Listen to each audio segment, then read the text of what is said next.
Okay. Okay. We introduced this 2 weeks ago. Let me repeat this slide. Why?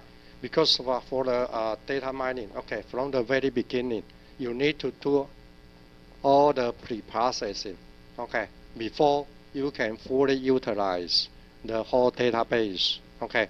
You cannot, because there's always a myth for the users. They just want to use some data mining tools and then say, oh, okay, I just put it in my database, then you should give me the interest outcome. No, don't expect too much from any data mining tools.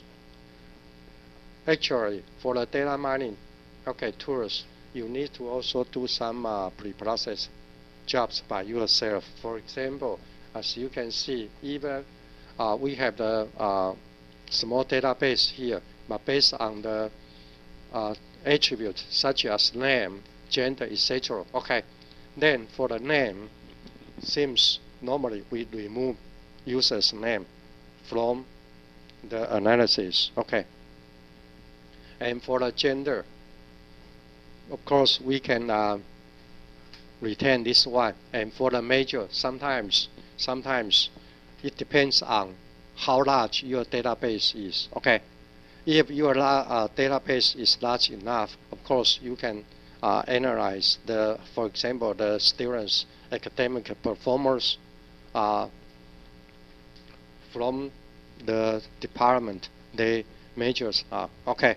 However, if your database is not large, then you may need to use the school instead of individual department for analysis. So here, I just want to show you that for the major, you can transform them into the school. For example, here at Taipei Tech, we have 6 different schools. Okay. Or we say college. Okay. And for the birthplace, for example, here, then you may just consider about the country. But since the database is related to the universities, so for the university, you may want to analyze, for example, foreign students' academic performance as compared to the local students. Okay. Okay.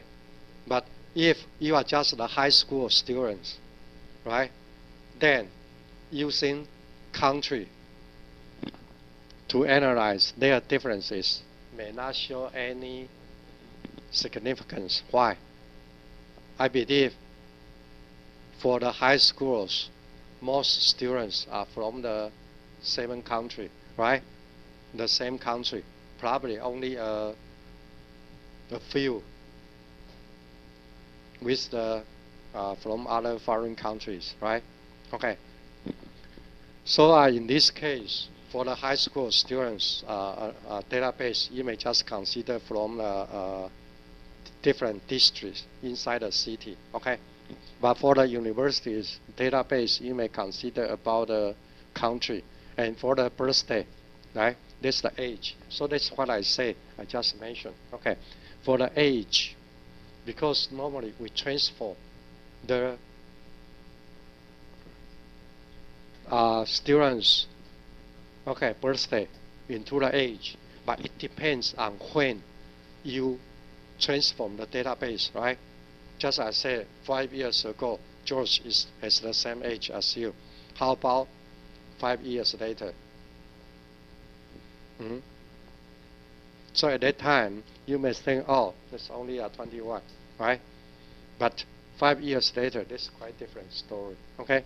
And for the residents, sometimes for the residents, especially for the college students, I don't think that's that important. Why?